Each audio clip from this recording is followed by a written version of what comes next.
Почитувани, зборуваме за измена и дополна на Законот за работни односи. Оној истиот кој пред известно време беше предложен од група пратеници и доставен до Комисијата за труд и социјална политика, а еве веќе денес е предложен од самата влада и доставен до сематичната комисија, Комисијата за европски прашања. Сите оние закони кои што власта сака да ги протурка на мала врата и од кои поединци длабоко ќе профитираат, едноставно се ставаат со европско знаменце и овде им поминуваат без око да им трепне и без да размислат дали се штетни за државата или за граѓаните. Таква е ситуацијата и со законите поврзани со изградбата на коридорите 8 и 10, кои, откако не поминаа на своите матични комисии, експресно се најдоа на Комисијата за криминал и за истите се ограничува времето за дискусија и за детална анализа. По скратена постапка, значи, со европско знаменце и со еден куп недоследности. Предлог Законот за изменување и дополнување на Законот за работни односи и покрај сите апели и укажувања на нас како опозиција, потоа на Сојузот на синдикатите, на експертите, со своја реакција по однос на ова имаше и делегацијата на Европската Унија во земјава, која за значувањето на законов со европско знаменце и на сите останати закони поврзани со коридорите, кажа дека не е во согласно со стандардите на Европската Унија. Зошто, еве се прашувам, власта не го зема во предвид ова и сите овие апели и предупредувања, и зошто толку многу е решена по секоја цена да го спроведе она кое што свесни сме сите дека е на штета на државата. Зошто не се почитуваат и препораките на Европската комисија, која во последниот извештај за напредокот на Република Македонија категорично кажа дека мора да се прекине со носењето закони по скратена постапка и мора едноставно да се прекине со злоупотребата на европското знаменце. Овде ништо, буквално ништо не се почитува.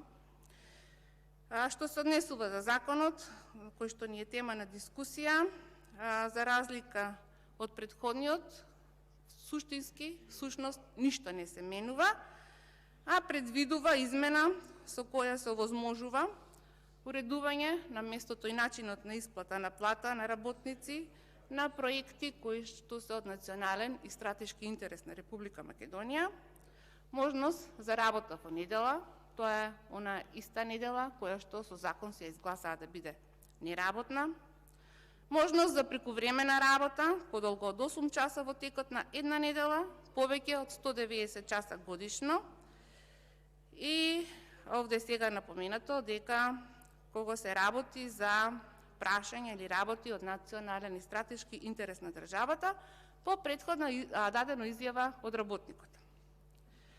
Јас ќе речам дека ако работникот се слушаше во нашата држава, воопшто немаше да се носи еден ваков закон, кој што се на голема штета.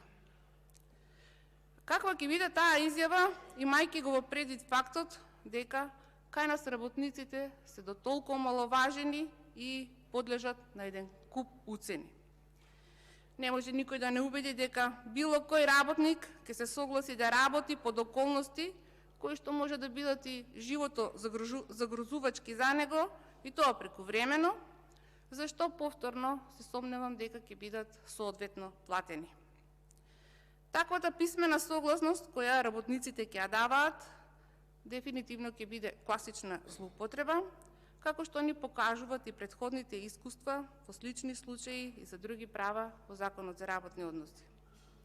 Овој нов став нема никаква правна логика, на што укажуваат и експертите во областа, и работата на национални и стратешки интереси, кои патем не се јасно дефинирани, може да се спроведе со работа во смени. Затоа донесувањето на овој закон е во спротивност со темелната вредност, владење на правото, предвидена во членот 8, став 1, алинеја 3 од Уставот, како спротивен на членот 9, според кој граѓаните пред Уставот и законите се еднакви.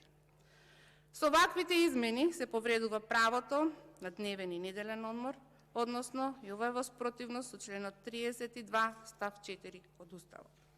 Не само што се крши Уставот, се погазува и одлуката на Уставен суд од 13.7.2022 година, кога се укина членот 12 од Законот за утврдување стратешки партнер за имплементација на проектот за изградба на инфраструктурните коридори.